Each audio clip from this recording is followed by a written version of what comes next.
Esta es la noche en el continente americano. Cuando amanece en Europa y cae la tarde en Asia. Así cae la noche en el continente americano y transcurre la mañana y la tarde en el resto del mundo. La noche, bajo la dirección de Claudia Gurizati. Presidente interino de Venezuela, Juan Guaidó, envía delegados a Oslo, Noruega, para explorar la posibilidad de iniciar conversaciones con el régimen chavista. Twitter, Juan Guaidó, presidente interino de Venezuela. Desde Lara hasta Noruega, de Caracas hasta Washington, nuestras exigencias son las mismas. Quien pretenda que renunciemos a la presión en la calle o a los escenarios internacionales para el cese de la usurpación se vuelve cómplice de la dictadura. Nicolás Maduro apoya los eventuales diálogos y se aferra a ellos en medio de la crisis política, económica y social que sufre Venezuela. Y por respeto, no voy a informar nada más de lo que está aconteciendo allá, de la batalla que se está dando allá por la paz del país. Y espero que haya disciplina en nuestras filas en cuanto a la información sobre este tema. Dado que el lado de la oposición vemos, así lo digo, así lo denuncio, así lo hemos denunciado en la mesa de Noruega, vemos un desbocamiento de declaraciones, de mentiras. La iniciativa genera escepticismo en un país como Venezuela, que en 4 ocasiones ha adelantado sin ningún éxito diálogos con Nicolás Maduro. De lo más ridículo que podemos ver en este tiempo es el ofrecimiento de mediación. ¿Por qué? Porque esto no es un tema de negociar entre dos partes, esto es un tema de redemocratizar el país. Hoy en el programa La Noche de NTN 24, el canal de las Américas, hablan los protagonistas de la noticia. Desde Oslo, Noruega, el expresidente del Consejo de Seguridad de la ONU, Diego Arria, el representante especial del presidente interino de Venezuela ante la OEA, Gustavo Tarre Briceño, y el líder opositor venezolano y expreso político, Antonio Ledesma, analizan la fase de diálogos exploratorios que adelanta el régimen chavista y el gobierno interino de Venezuela y explican desde 3 ángulos de opinión distintos bajo qué condiciones tienen que darse estos acercamientos. Comienza la noche, bajo la dirección de Claudia Gurizati. Buenas noches. La noche bajo la dirección de Claudia Gurizati enciende las luces para que usted siempre vea el punto clave de la noticia. Soy Jefferson Beltrán. Bienvenidos. La noticia: el intento de diálogo entre el presidente interino de Venezuela, Juan Guaidó, y el régimen chavista. De concretarse esa negociación, buscaría una salida pacífica a la crisis social, económica y política que vive el país bolivariano. Ambas partes ya enviaron sus delegados a la ciudad de Oslo para atender la mediación que propuso Noruega. El punto clave de esa noticia: esta fase exploratoria ha estado marcada por un profundo escepticismo y al mismo tiempo temor ante la posibilidad de que dichos diálogos terminen dividiendo a los líderes antirrégimen. Desde que Nicolás Maduro llegó al poder en el año 2013, han sido 4 los intentos de lograr un acuerdo y hasta ahora ninguno de esos acercamientos ha dejado resultados. El presidente interino, Juan Guaidó, reiteró hoy que la única negociación que respaldará es la que conduzca al cese de la usurpación, a la transición democrática y a unas elecciones libres y transparentes. La ventana a un posible diálogo se vuelve a abrir en Venezuela entre el chavismo y la fuerza política que representa la Asamblea Nacional, escogida democráticamente por los venezolanos. Pero es un nuevo diálogo arropado por un manto de dudas sobre las verdaderas pretensiones de Nicolás Maduro, quien, a juzgar por los antecedentes, ha aprovechado este tipo de oportunidades para atornillarse en el poder, desactivar la protesta social y arreciar la represión contra quienes no comulgan con su dictadura. Todo pareciera incierto de cara a este nuevo diálogo, comenzando porque el mismo presidente interino Juan Guaidó no lo llama diálogo sino mediación, e insiste en que la única forma para recuperar la democracia es el cese de la usurpación, gobierno de transición y un llamado a elecciones. Esta fase exploratoria tendrá como país mediador a Noruega, quien informó a través de este comunicado a la opinión pública. Comunicado Ministerio de Relaciones Exteriores de Noruega. Noruega informa que ha tenido contactos preliminares con representantes de los principales actores políticos de Venezuela en una fase exploratoria, con el objetivo de apoyar la búsqueda de una solución a la situación del país. El régimen venezolano también expresó su iniciativa de participar en este acercamiento. Jorge Rodríguez la preside, Héctor Rodríguez y Jorge Arriaza la componen una buena delegación que lleva la voz de Venezuela. Quiero agradecerle al gobierno de Noruega por todos sus esfuerzos para continuar, para dar este segundo paso, dispuestos a trabajar la agenda integral que ya hemos acordado y avanzar en buenos acuerdos. Llama la atención que estas palabras de Maduro se presentan cuando hay 800 presos políticos en Venezuela y cuando recién anuncia la inversión de 7,5 millones de dólares para fabricar lo que dice es una poderosa metralleta llamada Caribe. Esto mientras Venezuela atraviesa una profunda crisis social y política. Estados Unidos reiteró su apoyo a los venezolanos. En un comunicado del Departamento de Estado destacó que lo único por negociar con el heredero chavista es su salida del poder y espera que las conversaciones en Oslo se centren en dicho objetivo. Comunicado Departamento de Estado de Estados Unidos, mayo 26 de 2019. Las elecciones libres no pueden ser supervisadas por un tirano. Como hemos dicho en repetidas ocasiones, creemos que lo único que hay que negociar con Nicolás Maduro son las condiciones de su partida. Esperamos que las conversaciones en Oslo se centren en ese objetivo y si lo hacen, esperamos que el progreso sea posible. Los invitamos a participar en este programa La Noche a través de las cuentas de Twitter. Lo pueden hacer opinando con el hashtag numeral Diálogo Venezuela sí o no. Diálogo Venezuela sí o no. Y respondiendo a la siguiente pregunta, ¿qué opina usted de esa fase exploratoria de diálogo que adelanta el gobierno del presidente interino Juan Guaidó con el régimen de Nicolás Maduro por mediación de Noruega? Más adelante estaremos leyendo sus opiniones. Quiero saludar hoy en nuestro programa a Gustavo Tarre Briceño. Él es el representante especial del presidente interino de Venezuela, Juan Guaidó, ante la Organización de Estados Americanos. Bienvenido a La Noche.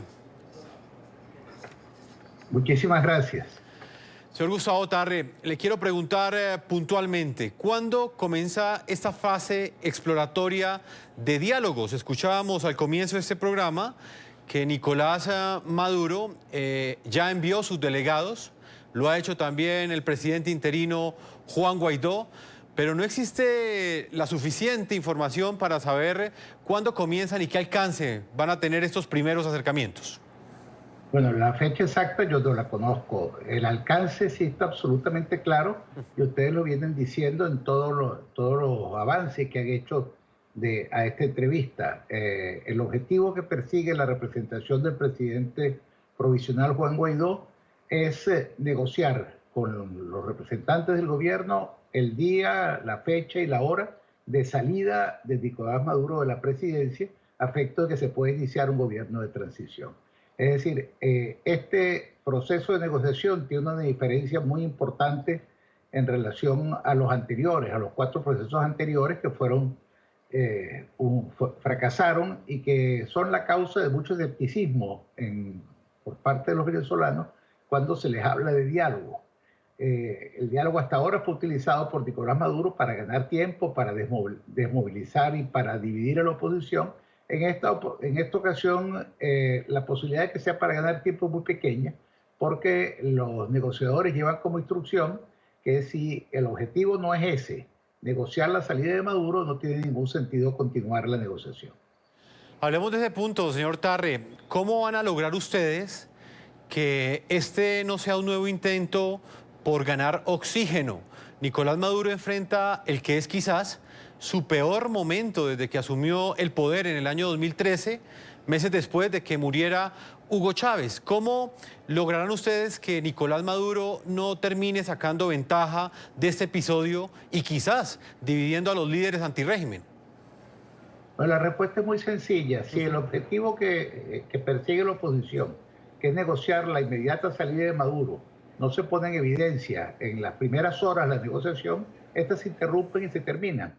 En consecuencia, la posibilidad de que esto sea una maniobra dilatoria son muy escasas. Los negociadores que representan al presidente Guaidó verán perfectamente bien en cuál es el tono con que viene el equipo negociador de Maduro, y si es a darle largas al asunto, pues sencillamente la negociación terminó. Señor Tarre, concretemos un poco. Lo que ustedes esperan es que Nicolás Maduro y sus delegados, a quienes envió a la ciudad de Oslo, Noruega, lleguen a Venezuela, lleguen a este país a decirle a los delegados de Juan Guaidó que sencillamente van a entregar el poder. No es lo que esperamos. Lo que queremos es que quede en absoluta evidencia ante Noruega, ante la comunidad internacional, que la intención de Nicolás Maduro no es realizar elecciones libres. Porque para poder hacer elecciones libres él tiene que salir. No hay ninguna posibilidad de que se hagan elecciones libres con Maduro en la presidencia. En consecuencia, si el objetivo del diálogo es restablecer la democracia en Venezuela, y para restablecer la democracia en Venezuela se requieren elecciones libres, Maduro tiene que irse. En consecuencia, no es una ingenuidad, es sencillamente, conociendo la naturaleza del régimen, ponerles un emplazamiento y decirles muy claramente, el diálogo solo tiene sentido si es para realizar elecciones libres. Y solo puede haber elecciones libres cuando cese la usurpación.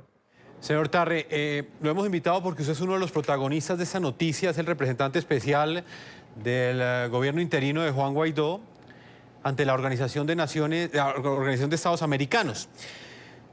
Hay un punto en particular que me llama mucho la atención y es lo que tiene que ver con las elecciones libres de las cuales habló hoy Juan Guaidó. Esas elecciones tienen que darse sin Maduro en el poder, pero desde la perspectiva de ustedes, ¿Nicolás Maduro podría participar en esas elecciones, sí o no? Mire, desde mi punto de vista, yo no sé, en esto no hablo a nombre de nadie, Nicolás Maduro fue sentenciado a 17 años de prisión por el Tribunal Supremo de Justicia en el exilio. Y mientras Nicolás Maduro no haya respondido por delitos de lesa humanidad y delitos de corrupción administrativa y delitos de narcotráfico, no está planteado, según la Constitución de Venezuela, que él pueda ser candidato. Permítame, integramos a esta hora. Sí. Pero le agrego una cosa. Adelante. Le agrego una cosa. Desde el punto de vista electoral, lo mejor sería para la oposición enfrentar a Nicolás Maduro, porque en ese caso la victoria del candidato de oposición sería algo aplastante, pero sería totalmente contrario a la ética dejar participar a un delincuente en un proceso electoral. Permítame, señor Tarre, integro a esta hora, nos está acompañando desde Madrid, ya de madrugada en España, Antonio Ledesma, líder opositor venezolano, alcalde metropolitano de la ciudad de Caracas en el exilio y expreso político. Bienvenido a la noche. Jefferson, un abrazo para ti, para toda la audiencia, un saludo al embajador Tarre Briceño. Señor Ledesma, usted ha sido uno de los integrantes de este liderazgo antirrégimen que en las últimas décadas, hay que hablar de décadas, ha venido luchando por recuperar la democracia en Venezuela. ¿Usted qué opina de estos diálogos que muy seguramente iniciarán en los próximos días en Oslo, Noruega, esta fase exploratoria? Bueno, lo primero es que ayer mismo el presidente Guaidó dejó muy claro que no es ni diálogo ni negociación, sino una tarea de mediación que ha ofrecido Noruega.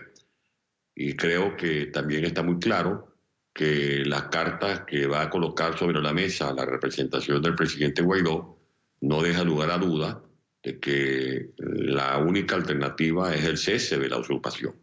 Si hoy mismo, me refiero a las horas que están corriendo, no hay una respuesta del régimen ante este planteamiento, por supuesto, debe cesar, si no el régimen, debe cesar esta mediación, porque lo contrario sería hacerle el juego a Maduro y a su pandilla, que sin duda alguna estarán pretendiendo ganar tiempo, ganar días, ganar semanas, como lo hicieron en anteriores ocasiones de diálogos frustrados que aprovechó Maduro para prorrogarse en el poder, para continuar este proceso de hundimiento de la economía y de la crisis social de la que tanto se ha hablado. Maduro seguramente pretenderá colocar allí algunas cartas marcadas, como por ejemplo hablar de elecciones parlamentarias. Eso está fuera de lugar. Las elecciones parlamentarias tendrían que hacerse a finales del año 2020. El Parlamento es el único órgano legítimo, además del Tribunal Supremo de Justicia en el exilio.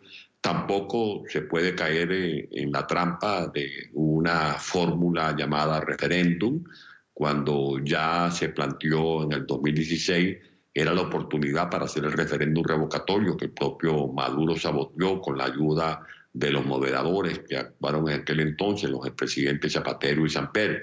De allí que es bueno que la opinión pública sepa, a través de esta entrevista, Jefferson, que la posición del presidente Guaidó, de quienes estamos respaldando su interinato, es que lo que tiene que proceder es finiquitar los términos para pasar la página definitiva de esta historia tan triste, tan negra, tan oscura de Venezuela, que es el cese de la usurpación de Maduro como dictador en Venezuela.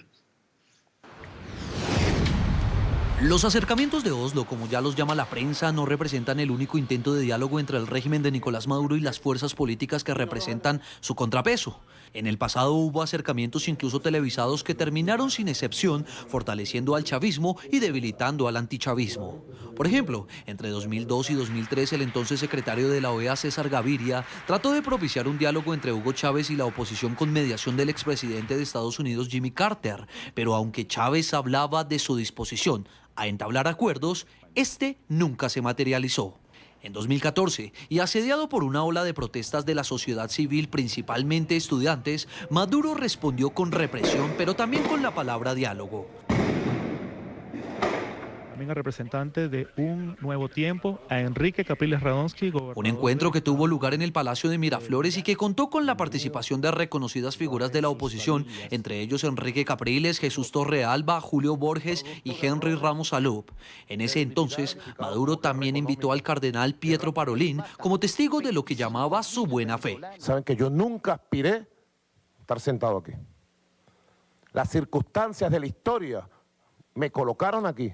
El resultado, las protestas callejeras se acallaron. Miles de estudiantes fueron arrestados, muchos de ellos torturados y otros asesinados. Leopoldo López, el líder político más popular de la oposición, fue encarcelado y condenado a 14 años de prisión. Maduro consolidó su poder. Cumplimos la palabra.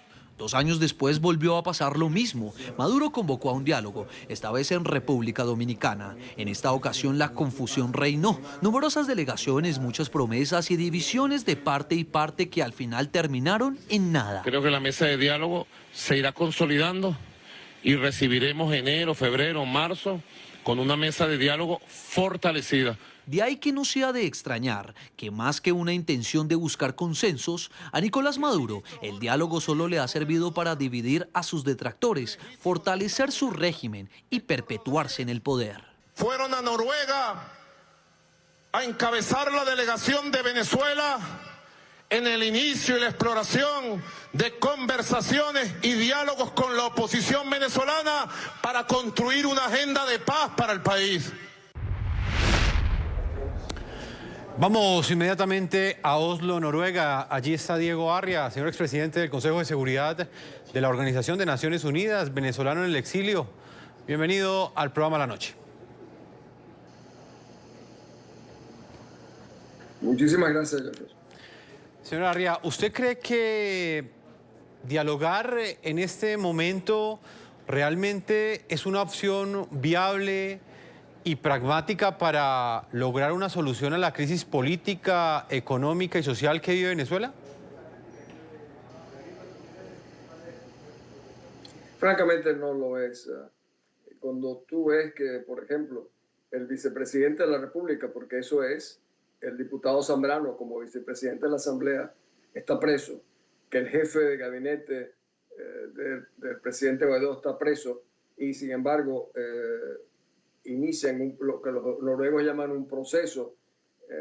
Los miembros del equipo del presidente Guaidó lo llaman una aproximación o una mediación. Realmente yo creo que forma parte del proceso que durante muchos años ha tenido este régimen, que es de ganar tiempo. Yo no creo entonces que sea lo que en este momento le correspondía hacer a mi país. Señor Gustavo Tarre, en Washington, representante especial del gobierno de Juan Guaidó ante la Organización de Estados Americanos. ¿Usted qué opina, señor Tarre, que un diálogo en estas condiciones de alguna manera permita entregarle algún tipo de legitimidad al régimen de Nicolás Maduro. Y se lo pregunto por lo que decía el señor Arria. Decía él, y es muy cierto, que en este momento... ninguna, Jefferson. En este momento, pero le acabo de preguntar, sí. hay un grupo de líderes políticos, inclusive el mismo jefe de gabinete de Juan Guaidó, es un preso político y sigue privado de su libertad. ¿Por qué hacer unas negociaciones pese a que existen en este momento presos políticos? Bueno, cuando los Estados Unidos y Vietnam negociaron, estaban en una guerra de una violencia y con un número de víctimas infinito, y sin embargo se sentaron a negociar. Uno cuando se sienta a negociar no está dándole una bendición ni otorgándole un diploma de buena conducta a quien tiene enfrente. Cuando uno se negocia con unos secuestradores no les está dando un diploma de buen ciudadano, es decir, uno entra a la negociación a ver si se consigue un objetivo. Y como antes dije, las perspectivas o las posibilidades son muy pocas. Lo que no puede negarse un político, sobre todo ante una oferta como la realizada por el gobierno noruego, es a una aproximación, a sentarse y a conversar. Los términos de la conversación lo llevan, como lo recordó Antonio Ledesma, lo llevan los delegados de Guaidó muy claro. Venimos a negociar cuándo se va Maduro, cómo se va Maduro. No hay otro tema de negociación, ni elecciones parlamentarias, ni ningún otro tipo de planteamiento que pueda consistir en precisamente aquello que Diego Arria teme, que es ganar tiempo. No existe en este proceso la posibilidad de que ganen tiempo, porque la intención de los que representan al presidente Guaidó es hacer el planteamiento, y si no hay un camino abierto para el cese de la usurpación, sencillamente este intento se termina y volvemos a la posición que venimos sosteniendo, de que todas las opciones están sobre la mesa y las seguiremos empleando. Una de esas opciones es el diálogo. Nos sentamos, se procesa, no da resultados, pues seguimos con las otras. Señor Antonio Ledesma, hay quienes consideran que es muy ingenuo pensar que Nicolás Maduro llegará a Oslo, Noruega, con sus delegados, o a través de sus delegados, a plantear la entrega del poder. Usted, ante estas voces tan escépticas, ¿qué puede responder, señor Ledesma? Bueno, que yo también estoy curado de ingenuidad. No creo que un mafioso como Maduro, que es responsable, como lo dijo el embajador Tarre, de delitos contra la cosa pública, que está sentenciado a 18 años de prisión por el Tribunal Supremo de Justicia en el exilio, por las coimas que recibió de Odebrecht, que está haciendo que hay unas incidencias que se tramitan en la Corte Penal Internacional por su responsabilidad en la Comisión de Crímenes de Lesa Humanidad, que es capaz de presentarse en medios de comunicación exhibiendo la fábrica de ametralladoras, mientras en esta semana han muerto 3 niños que necesitaban trasplantes de médula, que tiene al 90% de la población en condiciones de pobreza, que tiene a Venezuela padeciendo la hiperinflación más grande del mundo, que tiene el país sufriendo los rigores de las mayores tasas de mortalidad infantil, de mortalidad materna, con las más altas, los más altos índices de criminalidad que colocan a Venezuela como el país más inseguro del mundo, no está interesado en resolver este problema, sino en enquistarse en el poder. Y como lo decía el embajador Diego Arria, a las pruebas nos remitimos. Está preso, desaparecido, según su hija, el diputado Edgar Zambrano. Está desaparecido hace más de 4 semanas el general Isaías Baduel. Han venido torturando al periodista Medina, han venido torturando a parlamentarios. Maduro manda una delegación a Oslo a hablar de paz y al mismo tiempo está descuartizando la Asamblea Nacional, que es un poder legítimo, un poder soberano. Son ya decenas de diputados que están siendo perseguidos, diputados que han tenido muchos que huir de Venezuela. Mi compañero, el presidente de Alianza Bravo Pueblo, el diputado Richard Blanco, seguramente me está viendo en este momento en la Embajada de Argentina, donde tuvo que asilarse, como lo hicieron también otros diputados en las embajadas de Italia, de España o de México. O sea, es un régimen forajido que lo que trata es de ganar tiempo. Yo tengo la confianza en que Juan Guaidó va a honrar su palabra de que si hoy no hay una respuesta al planteamiento que no da lugar a ningún tipo de modificación, que es el cese de la usurpación, que Maduro se olvide de esta guachafita de pretender volver a ganar tiempo como lo hizo en el 2003. Ya llevamos más de 15 años dialogando y no ha habido ninguna muestra de honestidad por parte de esta tiranía. Señor Diego Arria, desde su perspectiva, ¿qué le responde a quienes consideran que el diálogo es una herramienta, una posibilidad con la cual podría llegar a pactarse la salida del poder de Nicolás Maduro sin ningún tipo de prebenda para la dictadura? Pues mira, hay un principio fundamental de que nunca debe rendirse nadie ante un proceso de conversaciones, pero recuérdate que nosotros no estamos negociando con un gobierno, estamos negociando con pandillas criminales que han secuestrado el país. Yo le decía a una serie de personalidades aquí en Oslo, que forman parte de los grupos de pensamiento, de que tenían que entender que aquí lo que está es un gobierno militarizado en la cual su propia cúpula está muy vinculada y asociada a los peores delitos de la humanidad. Y que eso no se va a resolver en un diálogo. Y yo te decía al principio que cuando tú ves que no hay la más mínima intención de demostrar que habría un cambio de actitud, es el hecho de tener al propio vicepresidente de la República preso y sin embargo sus compañeros vienen hoy o mañana a Oslo. Hay una realidad, señor Arria, y es que la oposición para algunos analistas está en riesgo nuevamente de dividirse. Y esta fragmentación se ha dado ante las distintas opiniones que se han dado en los medios de comunicación frente a esta eventual negociación con Nicolás Maduro. ¿Usted cree que en este momento esa es la estrategia del régimen de Nicolás Maduro, dividirlos a ustedes para desarticular esta estrategia con la cual ustedes desde el pasado 23 de enero han venido insistiendo en que Nicolás Maduro abandone el poder? Pues mira, puede serlo, pero el hecho es que el aparecer dividido, el estar dividido es, yo creo, sumamente delicado. Yo vi hoy que el propio presidente Guaidó se atrevió a decir algo que en mi concepto no lo debió decir, donde dijo todos los que se nieguen a nuestra política de tener la gente en la calle o de celebrar reuniones en cualquier lugar del mundo serían cómplices del gobierno. Eso me parece muy grave, porque eso es cuando la gente no tiene razonamiento, acude a algo semejante. Eso, por supuesto, no contribuye a sumarlo ni a fortalecerlo. Y te repito, yo creo que en este momento el elemento fundamental que nosotros tenemos en el país es el presidente Guaidó, que es el único que encarna esperanza para el pueblo venezolano, confianza y credibilidad, pero eso tiene que ser tratado con mucho cuidado. Y yo te diría, hay que cuidar muchísimo la figura del presidente Guaidó, porque es fundamental para el rescate de la libertad. Señor Ledesma, citábamos los 4 intentos fallidos de diálogos que hubo en el pasado con Nicolás Maduro también, desde el año 2013, cuando él llegó al poder. ¿Cómo piensan ustedes en este momento mantener la unidad de la oposición en medio de tantos matices y de tantas opiniones diferentes que hay ante esta iniciativa del presidente interino Juan Guaidó de explorar unos diálogos con la dictadura? Pensando en Venezuela, Venezuela vale la pena y Venezuela, su presente y su destino está muy por encima de cualquier diatriba, de cualquier diferencia. Como lo ha dicho el embajador Arria, Juan Guaidó ha tenido la virtud, en primer lugar, de convertirse en una esperanza. En segundo lugar, en un factor de movilizador. Ha resucitado la protesta callejera.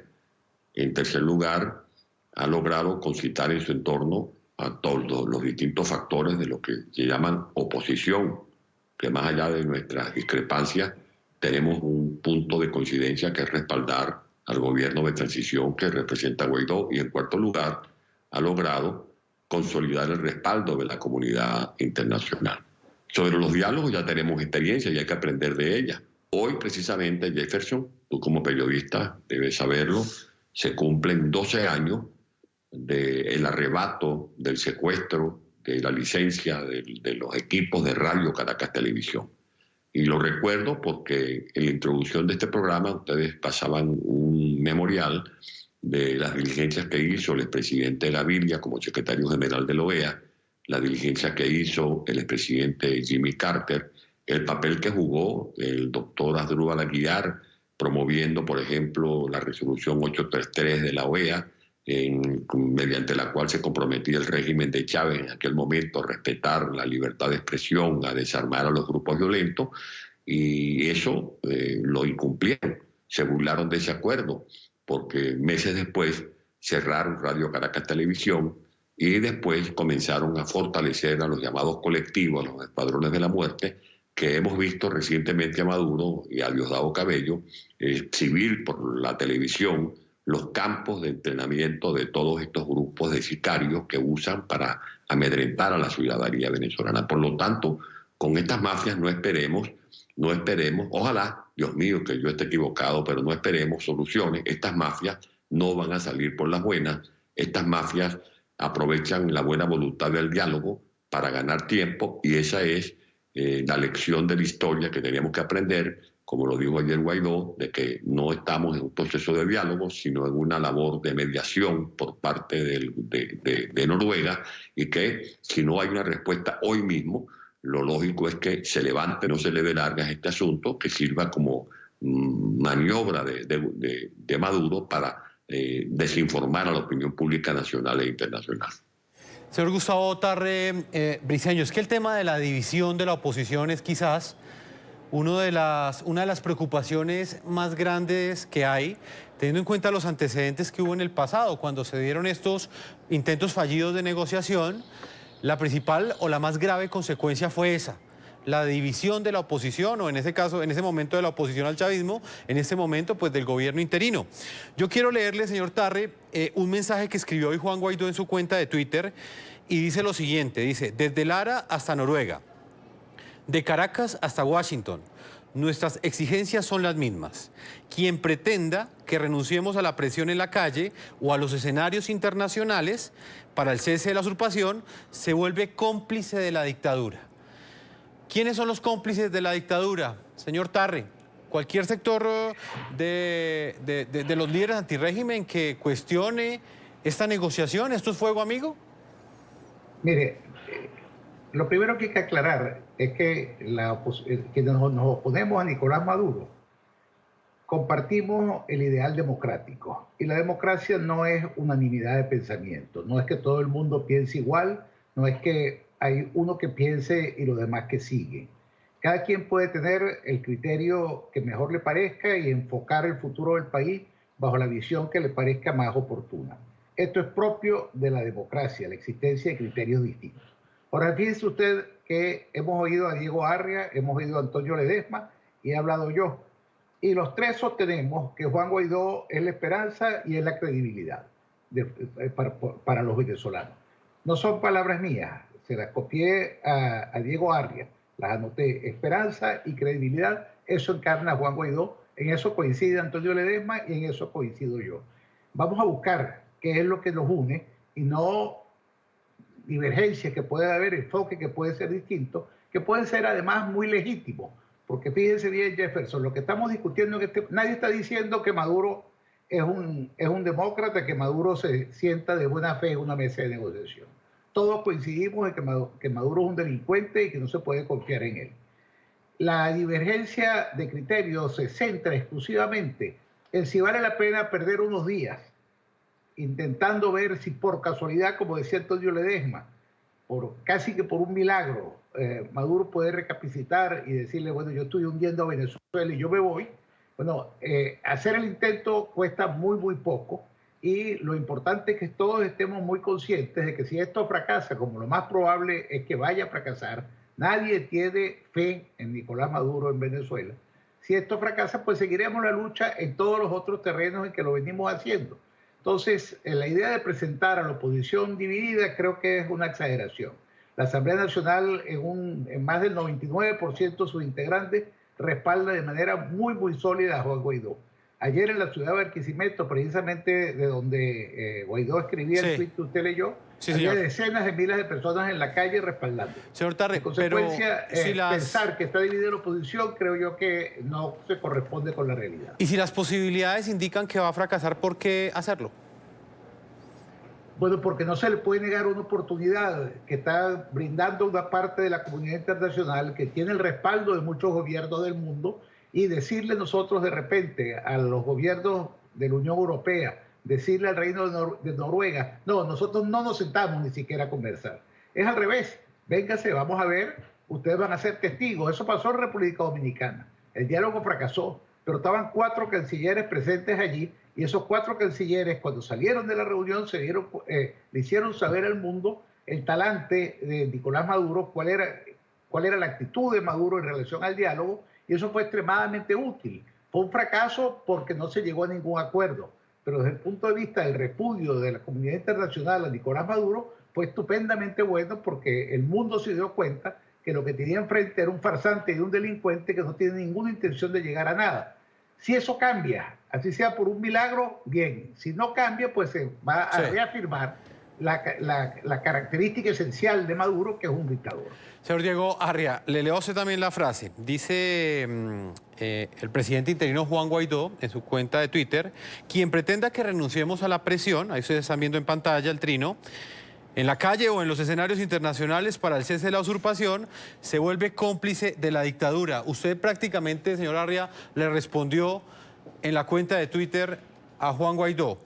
¿Usted cree que quien renuncie a la posibilidad de una solución en un escenario internacional como para algunos representa Oslo es un cómplice de la dictadura? Pues mira, yo entendí que, no sé si lo estaba haciendo con esa dedicatoria, pero por ejemplo yo dije que eso sin la menor duda incluía al secretario general de la Organización de Estados Americanos, Luis Almagro, que ha sido el primero que lo ha planteado, incluye a María Corina Machado, a Antonio Ledesma y a mí mismo. Y yo incluso dije, también incluiría a Julio Borges, que dijo públicamente que él se enteró de la Noruega por los medios de comunicación. Es imposible que no esté dirigido a los que más públicamente hemos expresado diferencias. Pero eso es en un momento tan grave, tú te imaginas, nadie tiene experiencia en haber manejado un tema como lo que está sucediendo en Venezuela, y quererlo asumir solo o con un grupo de personas solo este problema, no me parece que es lo más apropiado. Yo creo que el presidente el presidente Guaidó hoy en día no es el presidente porque es conocido como un súper estratega mundial de la negociación de conflictos, sino que es el resultado de un ejercicio constitucional que le asume la presidencia. Yo creo que él tendría que verlo desde ese punto de vista, entonces ser, por supuesto, mucho más amplio, pero no argumentar que los que tengan diferencias de criterio, imagínate, se aproximan a ser cómplices del régimen. No es realmente lo más conveniente. Señor Antonio Ledesma, en Madrid, España, cuando inicia esta fase exploratoria, también se abren varias posibilidades. Una de ellas tiene que ver con las elecciones en Venezuela, unas elecciones presidenciales. Desde su perspectiva, ¿usted cree que si se abre esa posibilidad de convocar unas elecciones, deben los negociadores de Juan Guaidó defender o por lo menos apoyar que en esas elecciones participe Nicolás Maduro, o desde su perspectiva esa salida no se debe ni siquiera contemplar? Ni siquiera contemplar. Sería una afrenta a las víctimas que ha provocado la dictadura de Maduro. Maduro es un reo de la justicia venezolana, lo ha explicado muy bien Miguel Ángel Martín, presidente del Tribunal Supremo de Justicia, la fiscal general de la República. Está sentenciado a 18 años de prisión por los hechos de Odebrecht. Es responsable de crímenes de lesa humanidad, es el responsable de esta espantosa catástrofe humanitaria, de la crisis humanitaria compleja, de eso que usted ve que se vive en Colombia, a donde llegan diariamente más de 7.000 venezolanos, de los millones de seres humanos que han tenido que huir del hambre, de la crisis de salud, de la malaria, de la difteria, de la falta de medicamentos, del malandraje que ha ocupado el territorio nacional. Maduro habla de paz en Noruega, pero al mismo tiempo le cede territorio a los factores de la FARC o del narcotráfico colombiano. De allí mi palabra de reconocimiento al presidente Iván Duque, al canciller Olmes, a la vicepresidenta Marta Lucía Ramírez, por la posición firme que han tenido defendiendo no a la oposición democrática de Venezuela. El presidente Iván Duque lo que está haciendo es defender los valores y principios de la democracia de nuestro continente, y él sabe que lo que hay en Venezuela es una mafia que también es una amenaza para la gobernabilidad de Colombia, para la estabilidad política de Brasil, incluso para la estabilidad, para la gobernabilidad de nuestro hemisferio. Señor Diego Arria, frente a este particular, ¿usted qué opinión tiene? Juan Guaidó, el presidente interino de Venezuela, ha dicho que se debe negociar en todos los tableros, en las calles, en la política interna de Venezuela, hacerlo en la comunidad internacional. Pero como se lo decía anteriormente a Antonio Ledesma, hay un tema dentro de esta negociación que indiscutiblemente tiene que ver con la convocatoria de unas elecciones libres y transparentes. ¿Usted cree que en unos comicios debe participar Nicolás Maduro o así tenga la posibilidad de lograr algunos votos o inclusive, como lo ha dicho el señor Antonio Ledesma, de ser vencido en las elecciones? O sea, ¿usted está de acuerdo con que él participara? No. Primero, tendríamos que olvidarnos de que el Tribunal Supremo de Justicia legítimo nuestro ya pasó una resolución sobre el Estado que tiene el señor Maduro, donde lo acusaba justamente del juicio de peculado, lo cual lo inhabilita. En adición al tema de que si es colombiano o no, ese es otro tema adicional, pero el hecho es que ya el propio tribunal lo hizo. Yo creo que reconocer otra vez a Maduro como candidato significaría en el fondo un reconocimiento entonces al propio Maduro. Pues esperaremos en esta semana a ver qué noticias se reportan desde Oslo, Noruega. Quiero agradecerle a Diego Arria, que coincidencialmente se encuentra en el lugar de las negociaciones. No hace parte de los delegados de Juan Guaidó, mucho menos del presidente Nicolás Maduro, pero se encuentra en esta ciudad de manera coincidencial y quiso atendernos el día de hoy. Señor expresidente del Consejo de Seguridad de la Organización de Naciones Unidas, muchas gracias por habernos acompañado. Muchas gracias a ti. Señor Gustavo Tarre Briceño, representante del gobierno interino de Juan Guaidó ante la Organización de Estados Americanos, gracias por haber estado aquí con nosotros.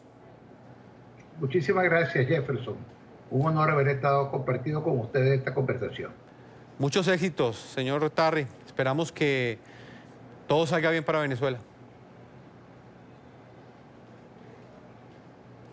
Las voces de los protagonistas de la noticia. Vamos a una pausa y cuando regrese estaremos con Antonio Ledesma en la última parte con otro tema bien espinoso y tiene que ver con los hallazgos de corrupción que ha hecho la justicia española y que involucran a diplomáticos españoles con dineros del chavismo. Este será el análisis cuando regresemos luego de esta pausa a comerciales.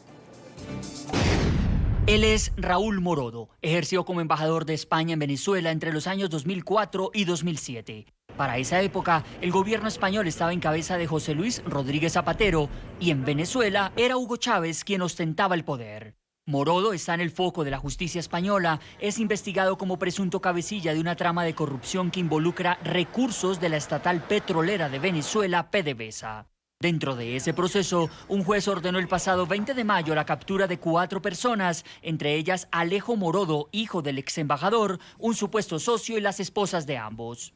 La Fiscalía Anticorrupción de España acusa a esta presunta red de blanquear al menos 4 millones de euros a través de supuestas asesorías, que a hoy representarían casi 4,5 millones de dólares. Dineros extraídos ilícitamente de PDVSA, según la investigación, con los supuestos asesoramientos entre los años 2008 y 2013, es decir, justo después de que Raúl Morodo dejara su puesto como embajador en Caracas. El país de España tuvo acceso a varios de los contratos que firmó Alejo Morodo con PDVSA, algunos con dirección fiscal en Panamá, cuyo objeto señalaba: la asesoría a la compañía del despacho de abogados de Alejo Morodo en sus actividades en España y Portugal para el continente europeo. El ex embajador Raúl Morodo está en libertad por su avanzada edad, que supera los 80 años, pero sigue vinculado al proceso. Así hablaba en 2013 del presidente Hugo Chávez. En el fondo, él revivía a Bolívar, pero en el fondo también tenía a Don Quijote. Las comisiones de la presunta trama de corrupción habrían sido pagadas por el entonces presidente de PDVSA, Rafael Ramírez. Ramírez es investigado por las autoridades de Estados Unidos por corrupción y la Fiscalía del propio régimen de Maduro lo acusa de lavado de dinero y el desfalco de PDVSA. No es la primera vez que sale a la luz un escándalo por el presunto desvío de recursos estatales venezolanos a través de vínculos españoles. La Fundación Centro de Estudios Políticos y Sociales, en cuyo consejo ejecutivo figura el dirigente de Podemos, Pablo Iglesias, recibió entre 2002 y 2012 al menos 3,7 millones de euros del gobierno de Hugo Chávez. Los pagos tuvieron como objeto supuestos convenios de asesoramiento político. Señor Antonio Ledesma, este capítulo es bien oscuro de la dictadura chavista porque tiene que ver con contratos, con dineros de PDVSA que terminaron en las cuentas bancarias de quienes, en este caso, en el caso particular de España, Raúl Morodo, hizo parte del cuerpo diplomático español en Venezuela y luego recibió unos dineros, según la investigación que adelanta la justicia española. Señor Ledesma, ¿qué indica esa investigación y qué cree usted que pudo haber sucedido con la diplomacia en la época de Hugo Chávez, a juzgar por estos hallazgos? La única verdad que está a flote es que la tragedia que estamos viviendo en Venezuela es consecuencia de esta feria internacional de la corrupción. Es una feria internacional porque no es solo lo que se está investigando aquí en España, los conocidos casos de los grandes depósitos de fortunas en Andorra, por ejemplo, de cómo se enriquecieron grupos que supuestamente vendieron equipos eléctricos que nunca se instalaron, o si se instalaron no eran los adecuados, y por eso los apagones continuos en Venezuela. Es el problema no solo de PDVSA, que fue convertido en un casino financiero para hacer este tipo de negociaciones oscuras, es también el negocio con compras de medicina vencida, con compras de alimentos, con operadores que están en Colombia, con operadores que están en Ecuador, con operadores que están en Bolivia, o los que manejaban esta triangulación desde la propia Habana para beneficiar a la nomenclatura castrista. O sea, es algo doloroso e indignante. Doloroso porque esto explica cómo el país más rico del mundo en petróleo tenga a su gente pasando hambre. Esto es lo que responde a las preguntas que ustedes se hacen cuando ven llegando a miles de venezolanos a Cúcuta, sí, que salen de un país como Venezuela.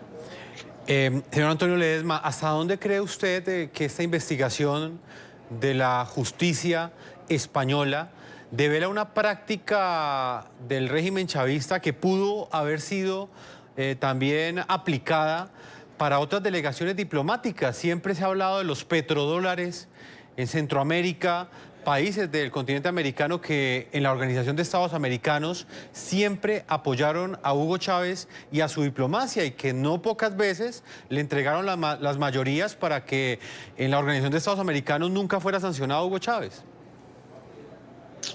Aquí en España funciona el sistema judicial. Se pueden hacer observaciones, se pueden tener algunas suspicacias, pero en todo caso aquí funciona la autonomía de los poderes, no así en Venezuela. Por eso usted ve, por ejemplo, que estos escándalos nunca se van a investigar en Venezuela. De Venezuela salieron, hay datos que indican que la suma supera los 600.000 millones de dólares que le han robado a Venezuela. De Venezuela salieron operaciones de compra de comidas con Colombia, el caso de la moneda Sucre que se creó con Ecuador, operaciones fantasmas que solamente sirvieron para enriquecer a unas élites. Eso nunca se va a investigar en Venezuela, como no se está investigando el caso de Odebrecht, porque a diferencia de lo que pasa en Perú, de lo que pasa en Ecuador, de lo que pasa en Argentina, de lo que pasa en Brasil o en Colombia, en Venezuela Nada de eso se investiga porque sencillamente el Poder Judicial no es un Poder Judicial autónomo, es un mamotreto controlado por el dictador Maduro. Es decir, que estos casos van a seguir su curso, no solamente en España, sino donde haya que hacer investigaciones para rescatar o recuperar los dineros o los bienes robados a Venezuela. Señor Antonio Ledesma, desde Madrid, España, como siempre es un gusto que nos acompañe aquí en el programa de la noche. Esperemos en qué desembocan esas investigaciones y también en qué desemboca esa fase exploratoria de diálogos. El tiempo se nos agota. Gracias por habernos acompañado. No, gracias a ustedes, y para mí ese diálogo es un capítulo cerrado. Yo creo que ya Guaidó tiene que ponerle punto final a esta pantomima de Maduro y nada de diálogo con una mafia que no va a entregar el poder por la buena. Muchas gracias, señor Ledesma. Vamos a una pausa comerciales y ya regresamos a la última parte de este programa de la noche. Hemos llegado a la parte final. A todos nuestros televidentes los invito a que envíen sus comentarios a www.ntn24.com, escribirnos en Twitter también en @ntn24, @segurizati ntn24, @jefferson ntn24, @la noche ntn24. La noche continuará encendiendo las luces para que usted siempre vea el punto clave de la noticia. Muy buenas noches.